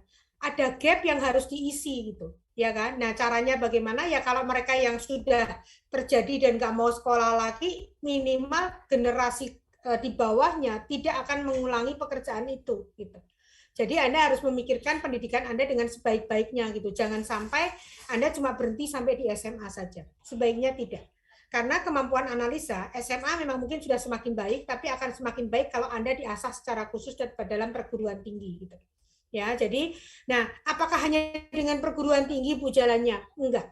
Kalaupun Anda anak SMA saja, nggak apa-apa, tapi Anda memiliki sertifikasi. Tadi saya sudah jelaskan kan kata kuncinya, sertifikasi. Jadi Anda sangat spesialis di bidang pekerjaan Anda. Kalau Anda punya sertifikasi, Anda sangat spesial, maka Anda akan mampu bersaing dengan tenaga lainnya. Ya, contoh kalau kita ke Australia, mungkin Anda melihat di Australia itu hampir semua pekerjaan itu ada sertifikasinya. Bahkan tukang cat saja itu harus punya sertifikasi. Karena kalau dia tidak punya sertifikasi, maka dia tidak bisa mengecat dengan baik dan benar. Dan orang nggak mau pakai gitu. Ya. Jadi yang keterkaitannya dengan tenaga manusia ya memang masih dibutuhkan, tapi perlu skill tertentu. Jadi kalau Anda tadi mau tetap bertahan, adaptif, nggak hilang oleh zaman gitu ya, nggak disingkirkan gitu aja, ya Anda harus berubah gitu ya. Berubahnya dalam arti mengambil sertifikasi, mencari peluang-peluang lainnya gitu. Mungkin saya berpindah pekerjaan gitu dengan mengupgrade knowledge dan skill saya gitu. Ya, apalagi sekarang pemerintah sudah mulai memperhatikan itu. Kalau Anda amatin ya, untuk mereka yang memiliki ekonomi tidak baik, mereka ada yang namanya sekarang prakerja. Ya, prakerja itu untuk mereka yang mengalami imbas kemarin karena pandemi atau tidak, misalnya di PHK, kemudian tidak mendapatkan pekerjaan yang baik dan lain-lain. Pemerintah memberikan spesialisasi untuk sertifikasi tersebut gratis. Mereka hanya mendaftar dengan nama prakerja gitu ya. Untuk sertifikat prakerja mereka sudah memberikan dananya, kemudian untuk mengupgrade skill orang-orang tersebut. Jadi sebenarnya tidak ada alasan mereka tidak mau berubah gitu. Karena minimal pemerintah sudah memberikan aksesnya. Tinggal kita mau atau tidak untuk memanfaatkan hal tersebut. Baik, terima kasih Bu Meliana. Apakah pertanyaannya sudah terjawab, Felicia? Oke. Ini ada pertanyaan lagi Bu dari Misha Natania dari unit SMA IPS 1. Halo Ibu, saya mau bertanya, prospek pekerjaan untuk jurusan FISIP 10 tahun ke depan gimana ya? Apakah bisa survive? FISIP ya. Ilmu politik kan, sosial dan ilmu politik ya. Pada dasarnya gini, itu kan merupakan communication ya kan, pekerjaan-pekerjaan yang bersifat komunikasi. Selama negara itu ada, gitu ya, tetap bagaimanapun ahli-ahli komunikasi, ahli-ahli politik pasti akan dibutuhkan. Ya, karena Anda kan dibutuhkan untuk misalnya selain FISIP juga hubungan internasional misalnya gitu ya, menjadi diplomat. Karena bagaimanapun hubungan antar negara kan nggak bisa digantikan oleh robot ya, nggak bisa saling chatbot yang ngomong gitu kan, tetap perlu skill-skill dalam keilmuan otak manusia yang harus memberikan komunikasi yang baik dan benar, yang polite, yang sopan, yang bisa diterima oleh orang lain, tidak menyakiti orang lain sehingga nanti malah menimbulkan perang dan lain-lain. Jadi pekerjaan-pekerjaan yang seperti itu selama manusia itu ada pasti tetap ada. Ya, tinggal Anda mengembangkan bagaimana keilmuan Anda ini menjadi nilai tambah bagi Anda menjadikan pribadi yang mampu menjual dalam tanda petik diri Anda. Karena itu kan kemampuan Anda berbicara, kemampuan Anda berpendapat, ya, mempresentasikan ide-ide Anda itu menjadi yang paling penting gitu saat ini. Jadi nggak usah khawatir kalau Anda suka fisik. Yang penting passion. Apapun jurusan Anda, yang penting Anda passion kata kuncinya. Karena kalau passion, Anda akan bicara totalitas. Tapi kalau Anda cuma suka, belum tentu Anda akan totalitas. Setuju. Baiklah, apakah sudah terjawab pertanyaannya Misha? Sudah terjawab, makasih. Baik, mungkin untuk Bapak Ibu peserta didik, ada yang ingin bertanya? Atau Bapak Ibu guru? Ya boleh, silakan Bapak Ibu, kita saling sharing saja Bapak Ibu.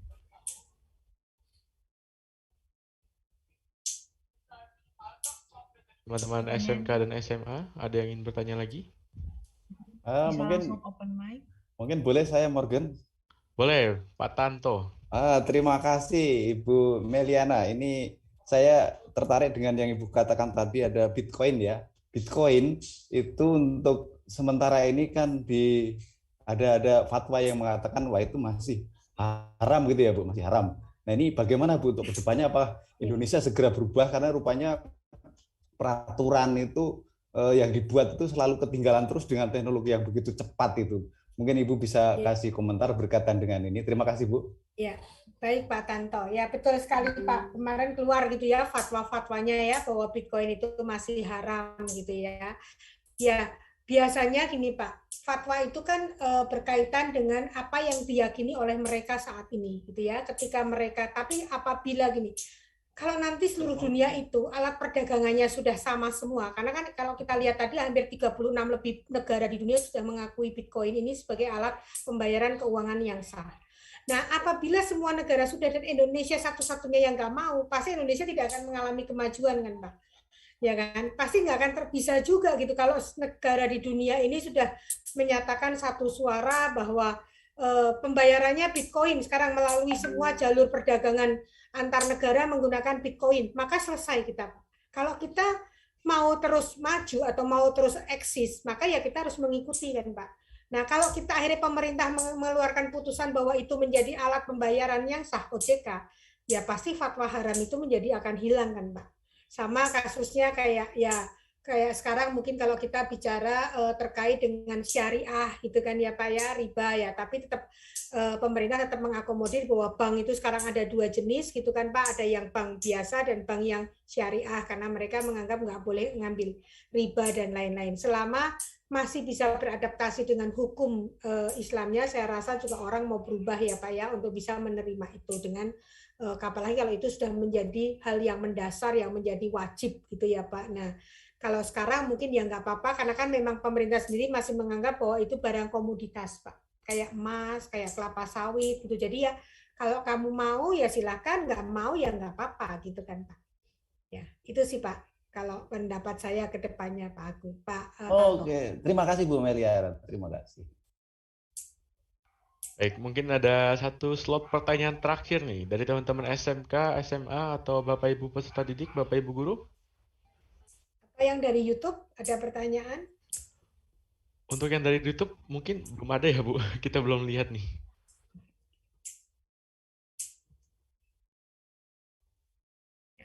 Nggak ada yang bertanya ya? Di beberapa kesempatan sebelumnya gitu ya, ada yang bertanya ke saya tadi, Bu, saya mau jurusan A, orang tua saya mau jurusan B gitu.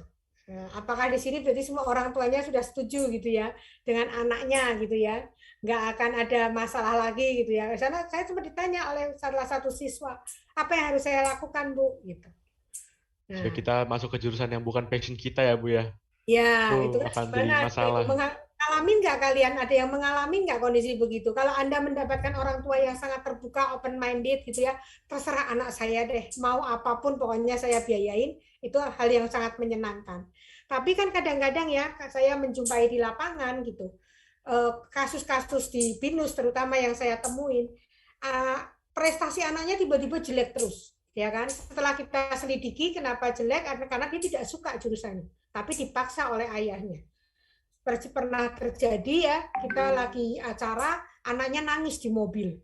Waktu tes nih, penjelasan gitu ya, orang tuanya bingung manggil kita akhirnya, tolong dijelasin ke anak saya. Tapi saya akhirnya bilang ke orang tuanya, nggak bisa dipaksa. Ya, apa yang menjadi keyakinan kita baik, belum baik untuk anak. Mereka berbeda dengan kita. Jadi memang harus dikomunikasikan. Nah, terus dia tanya ke saya, Bu, nah tapi orang tua saya tipikalnya nggak bisa terima pendapat saya harus gimana jelasinnya, saya harus dipaksa gitu ya, kan ada orang tua begitu ya Bapak Ibu ya. Nah caranya kemarin saya memberikan jalan, kita libatkan orang lain yang dipandang sama orang tua Anda, yang pendapatnya didengar. Kita bisa melibatkan orang lain, boleh guru di sekolah, guru BP-nya, boleh keluarganya juga yang memang pendapatnya atau teman orang tuanya yang pendapatnya didengar gitu ya oleh orang tuanya, sehingga bisa membuka pandangan bahwa belum tentu yang dipilih anaknya ini tidak lebih baik dari pilihan mereka. Ya, memang ada juga mahasiswa yang nurut sama orang tuanya. Ya udah deh, di beberapa kasus saya menemui dia benar-benar kuliah dengan baik, hasilnya baik. Tapi begitu lulus, dia tidak bekerja sesuai bidang keilmuannya. Apa yang dia ceritakan ke saya, ijazahnya diberikan ke ayahnya, dia mengatakan, "Papi, saya sudah mengikuti semua keinginan papi. Ini ijazah saya sudah dapat. Sekarang saatnya saya bekerja sesuai keinginan saya. Mohon saya tidak dipaksa lagi untuk bekerja di area tersebut." Itu terjadi. Ya, nah tapi kalau sampai kejadian begitu kan cukup kasihan ya anaknya ya, bahwa penderitaannya dia ya saya nggak tahu itu benar menderita atau tidak, tapi 4 tahun loh dia harus berjuang gitu. Ya jangan sampai lah kalian mengalami hal-hal seperti itu. Jadi komunikasikan semua pilihan prospek karir itu dengan orang tua. Karena bagaimanapun orang tua yang membiayai Anda saat ini kan Anda masih belum berpenghasilan gitu kan, tapi Anda akan menjalani. Jadi harus klop kedua belah pihak. Ya, mungkin itu pesan saya kalau sampai menghadapi masalah-masalah demikian. Baik, terima kasih Ibu. Mungkin ada pertanyaan terakhir dari Felicia lagi. Saya ingin bertanya, di Indonesia penghargaan untuk pekerja yang berprestasi masih minim sepertinya. Maaf jika salah. Menurut Ibu, jika kita memiliki kesempatan kuliah di luar negeri dengan prospek kerja yang gajinya luar biasa, apakah lebih baik kita kerja di luar negeri atau balik ke Indonesia dengan alasan mengabdi negara atau ikut membantu memajukan negara, Bu? Ya, pertanyaan yang luar biasa. Ini antara patriotisme gitu ya, antara keinginan Anda untuk memajukan Indonesia atau apa. Saya akan mengatakan itu kembali lagi tidak ada yang lebih baik ya. Apakah Anda lebih baik di luar negeri atau di Indonesia? Semua ada plus minusnya. Tapi sekali lagi begini Felicia, saya kembalikan kepada keinginan Anda dan kesukaan Anda ya. Anda inginnya seperti apa? Kalau Anda tipikal memang orang yang bisa mandiri, memang sekarang ini biasa tidak apa-apa ke orang tua, ya kan, misalnya, oh saya sangat fleksibel, saya sangat mandiri ya, semua apa bisa saya selesaikan sendiri. Kesempatan dan Anda mendapat kesempatan ke luar negeri, kemudian Anda juga tipikal orang yang tidak gampang terpengaruh teman, menjadi akan sangat baik untuk Anda. Karena Anda bisa membuka mata Anda lebar-lebar terhadap perbedaan, terhadap apa yang tidak sama dengan yang kita alami di Indonesia, itu baik. Kebetulan 2 adik saya, dua-duanya ada di Eropa dan tidak pernah kembali ke Indonesia. Ya, tapi itu pilihan, ya kan? Saya lebih memilih tetap berada di Indonesia gitu. Dengan segala konsekuensinya bagi saya Indonesia yang terbaik untuk pilihan saya. Tapi bagi adik saya 2 orang wanita gitu ya, satu di Jerman, satu di Belanda, dua-duanya menganggap bahwa mereka tinggal dan melepas warga negara Indonesia kemudian pindah di sana itu menjadi yang terbaik. Masing-masing kembali kepada pilihan kita.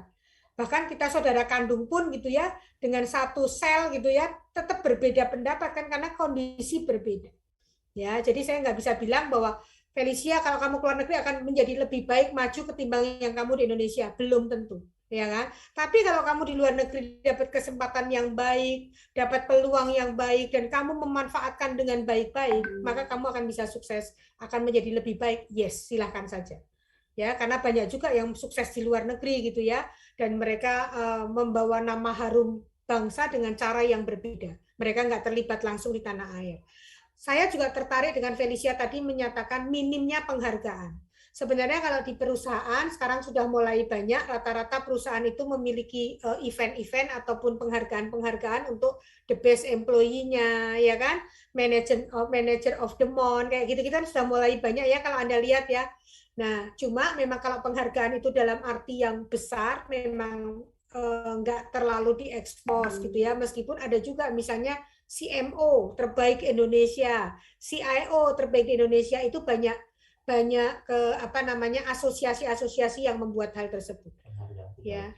Nah, tapi kan penghargaan bisa dalam bentuk yang berbeda ya, selain penghargaan dalam bentuk award ya kan, tapi kan juga penghargaan gaji. Salary gaji di Indonesia sudah mulai tinggi loh, ya kan? Tadi mulai kalau Anda tahu ya, saya cerita sedikit. Anak magang saya itu di jurusan computer science itu magang di Tokopedia. Magang tidak menerima gaji, tapi hanya menerima insentif, ya kan, bantuan untuk transport, untuk lain-lain, makan dan lain-lain. Tapi yang luar biasa, Anda tahu berapa insentif programmer di Tokopedia? 8 juta rupiah per bulan. 8 juta itu mengalahkan UMR, mengalahkan lulusan yang sudah bekerja misalnya normal di bank aja 4 jutaan gitu ya, 4,5 juta, ini 8 juta. ya, sehingga menimbulkan problema baru di saya gitu. Saya harus mengajari anak-anak itu untuk melakukan kalau nanti laporan pajak itu jadi bermasalah. Kan anak-anak ini harusnya belum punya NPWP gitu. Tapi karena salary-nya tinggi sekali, bukan salary, insentifnya tinggi sekali, mau tidak mau kan dia harus buka NPWP kan, 8 juta itu kan itu ya. Kalau mereka nanti lulus kemudian diterima kerja di mereka karyawan itu menjadi minimal 12 juta. Itu Tokopedia yang memberikan. Jadi kita bisa lihat ya penghargaan-penghargaan itu udah sangat tinggi. Nah, akibatnya sebelum lulus kalau dia sudah nggak terima salary karena makannya selesai, saya harus ajarin bagaimana melaporkan kalau tanpa penghasilan lagi di laporan pajaknya, gitu kan? Harus diajarin kan, kalau kan nanti Anda dikatakan kurang bayar, dikejar-kejar pajak terus, gitu kan? Nah, baru nanti setelah Anda bekerja lagi, setelah lulus, Anda boleh memberikan laporan yang sebenarnya kembali. Ya, itu mungkin jawaban saya untuk Felicia ya. Baik, gimana Felicia? Udah terjawab belum pertanyaannya?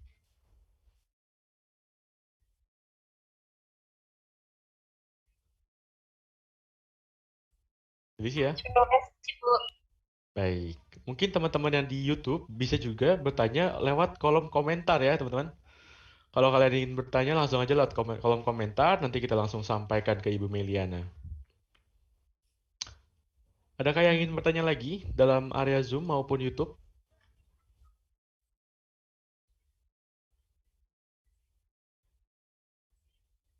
Jadi tadi Morgan jadinya mau ke ahli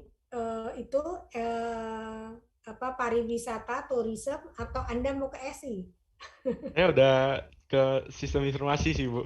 Oh, ke BINUS juga sebenarnya. Oh, ke BINUS juga. Oh, iya, nanti Bu. ketemu saya dong. Betul. Ya. Kalau ketemu saya diingatkan sayanya ya, disapa ya, jangan kamu diem aja gitu. Bu, saya Morgan loh Bu, kemarin gitu, yang ketemu Ibu di webinar gitu, disapa ya. Yang lain juga boleh nyapa saya, silakan aja. Kan mungkin saya nggak ingat gitu ya, karena kalian banyak sekali gitu ya. Terus disapa aja, sayanya diingatkan gitu. Ya, silakan. Selamat siang Bu. Saya masih bisa nanya? Boleh, silakan. Boleh. Ya. Saya Natalia, orang tua dari Angela, SMK. Mau tanya Bu, kebetulan saya juga bekerja kan di kantor ya. Saya melihat anak-anak yang sekarang baru join di kantor tuh sepertinya kan loyalitasnya mereka dalam bekerja itu sangat rendah gitu ya Bu ya. Nah, itu gimana Bu? Maksudnya apakah akan terus seperti ini sampai 5 tahun ke depan atau bagaimana Bu menurut Ibu? Ya, loyalitas ya Bu ya, karena mungkin Ibu melihatnya gampang banget mereka berpindah-pindah gitu ya Bu ya. Ya. Ya, karena baru kerja setahun kok kayaknya sudah mau keluar, mau pindah ke tempat lain ya. Sebenarnya dan juga ternyata keahliannya juga nggak seperti yang diharapkan gitu. Ya. Ini saya bicara kenyataannya ya, yang di dunia kerja saat ini yang kebetulan saya lihat gitu. Ya, betul Bu. Karena jadi berbeda ya zamannya. Ya, pertama memang tadi saya ingin menyoroti generasi kita dan generasi mereka berbeda. Dan bukan salah anak-anak ini Bu, mereka mendapatkan generasi yang seperti sekarang ini dengan semua kemudahan yang mereka dapatkan. Zaman kita dulu gitu ya, hiburan hanya ada satu di hari Minggu, yaitu film Si Unyil. Ketika kita SMA gitu ya Bu ya, hanya ada Si Unyil yang ditunggu-tunggu.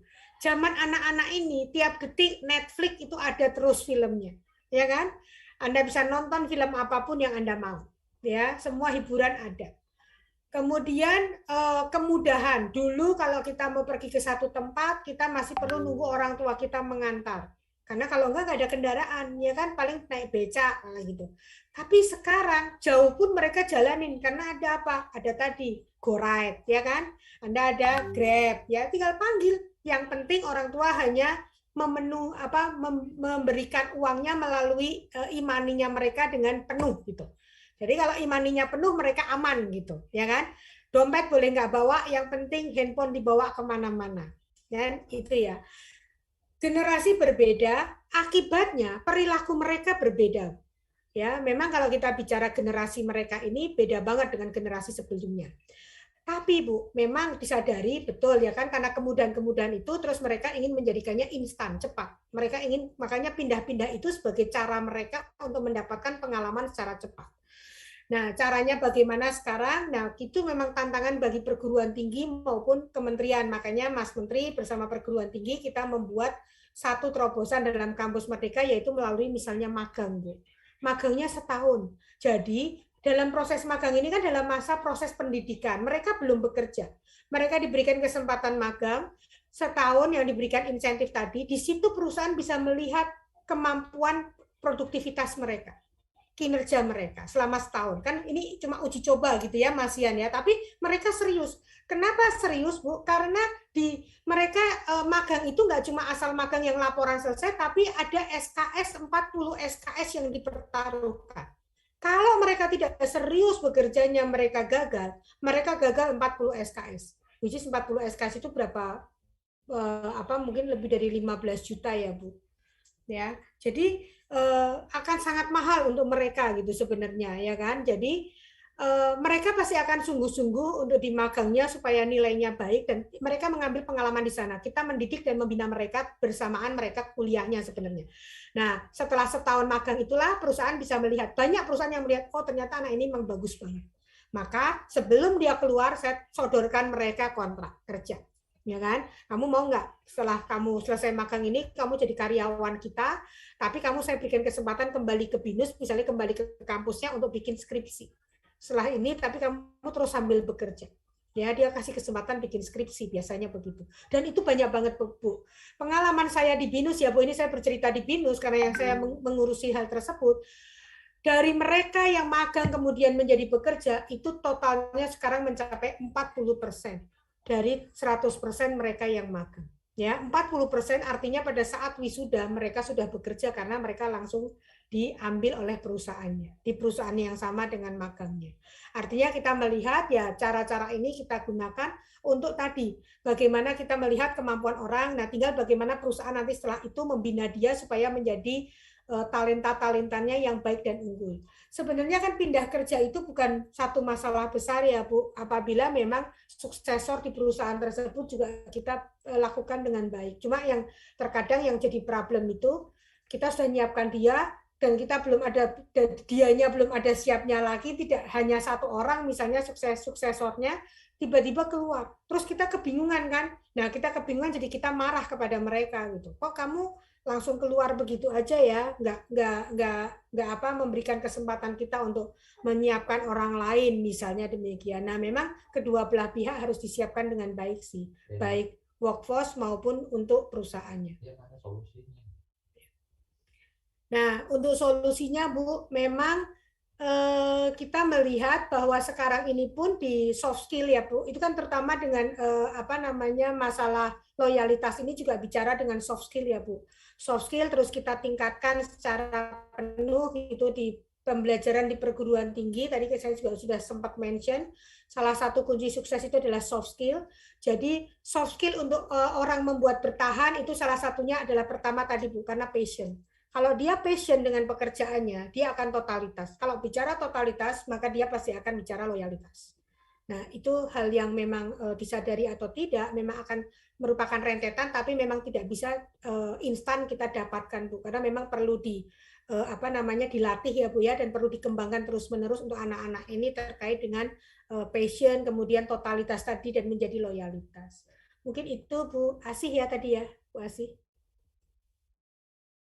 Gimana Bu, apakah sudah menjawab pertanyaannya? Sudah. Terima kasih Bu Mei. Baik, terima kasih Bu atas pertanyaan juga. Terima kasih Bu Mei atas jawabannya. Baik teman-teman dan Bapak Ibu, karena adanya keterbatasan waktu, maka kita cukup sampai sini saja ya sesi tanya jawabnya. Baiklah. Terima kasih Bu sekali lagi atas presentasi yang sangat menarik dan tentunya sangat berguna bagi kita semua. Dan teman-teman yang sedang menonton di YouTube Live.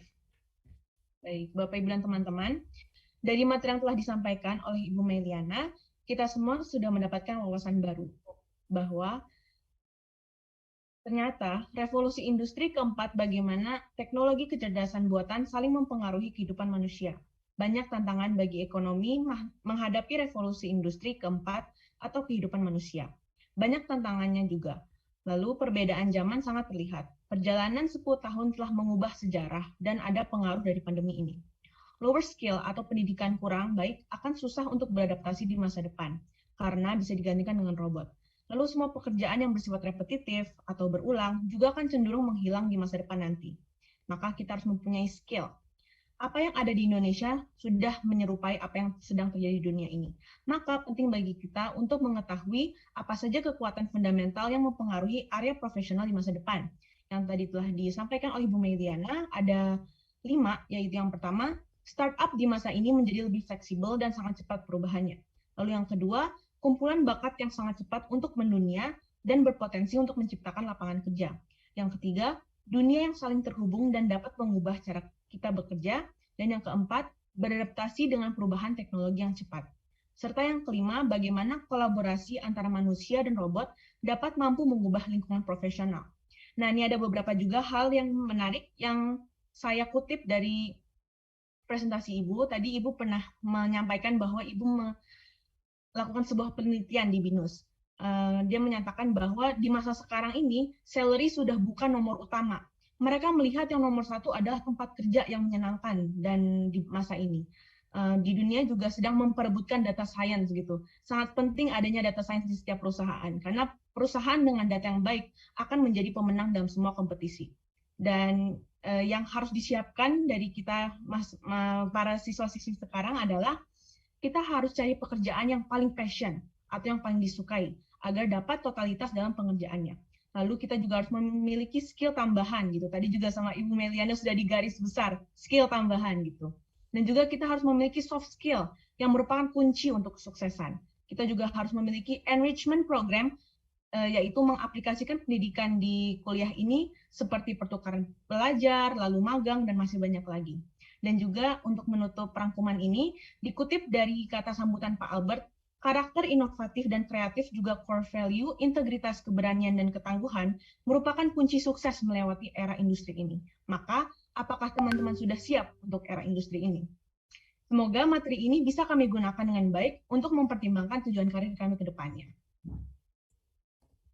Luar biasa, Jessica. Saya kagum dengan Anda. Hebat. To Tom for you ya, Anda bisa merangkum itu dengan baik. Terima kasih Bu Meliana. Tak terasa Bapak Ibu dan teman-teman kita sudah sampai di penghujung acara. Untuk menutup acara webinar pada pagi hari ini, mari kita bersama-sama untuk berdoa. Doa penutup akan dipimpin oleh Margareta Dian. Untuk Margareta Dian, kami silakan.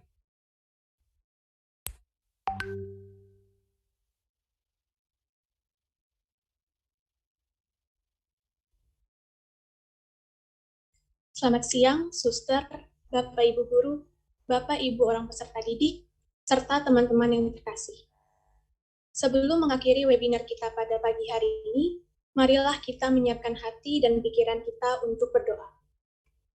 Doa akan saya pimpin secara Katolik. Bagi Bapak Ibu dan teman-teman non-Kristiani, saya persilahkan untuk berdoa dalam hati sesuai dengan keyakinannya masing-masing. Dalam nama Bapa dan Putra dan Roh Kudus. Amin. Ya Allah Bapa kami bersyukur kepadamu atas berkat dan penyertaan-Mu selama kegiatan webinar tadi, sehingga dapat berjalan dengan baik dan lancar. Semoga melalui webinar tadi, kami dapat memahami materi yang disampaikan dengan baik dan dapat berguna bagi kami. Bapa, kami yakin dan percaya, berkat penyertaan dan bimbingan-Mu, kami mampu tumbuh menjadi pemimpin yang peduli, kreatif, serta berwawasan global, sehingga pada akhirnya kami mampu berbakti kepada gereja, bangsa, dan negara kami. Ya Bapa, setelah ini kami akan melanjutkan aktivitas kami masing-masing, kiranya Engkau selalu menyertai kami, agar segalanya dapat berjalan sesuai dengan kehendak. Semuanya ini kami serahkan kepadamu dengan pengantaran Kristus Tuhan kami. Amin. Kemuliaan kepada Bapa dan Putra dan Roh Kudus, seperti pada permulaan, sekarang, selalu, dan sepanjang segala abad. Amin. Santa Angela dan Santa Ursula, doakanlah kami. Santa Teresia dan Santa Maria dari Inkarnasi, doakanlah kami. Santo dan Santa pelindung kami masing-masing, doakanlah kami. Amin. Dalam nama Bapa dan Putra dan Roh Kudus. Amin. Terima kasih Margareta. Baik, Bapak, Ibu, dan teman-teman, acara webinar Prospek Karir dalam Era Industri 4.0 dan Society 5.0 pada pagi hari ini telah selesai. Bagi siswa-siswi SMA dan SMK, mohon mengisi refleksi yang sudah ada di Google Classroom. Terima kasih. Saya Jessica. Dan saya Morgan, kami pamit undur diri. Sampai jumpa di acara berikutnya ya. Dadah. Terima kasih. Terima kasih Bu Meliana. Semuanya. Terima kasih. Terima kasih semua Bu Mariana. Terima kasih.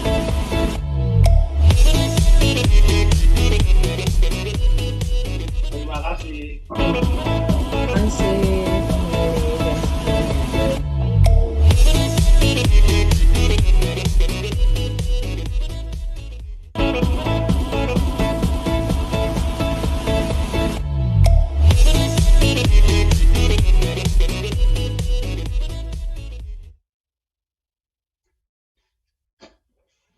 Baik, sekali lagi terima kasih banyak ya Ibu Meliana atas kesempatannya sudah berkenan bergabung bersama kita. Baik, terima kasih untuk Iniada yang sudah share screen dan teman-teman yang sudah setia mengikuti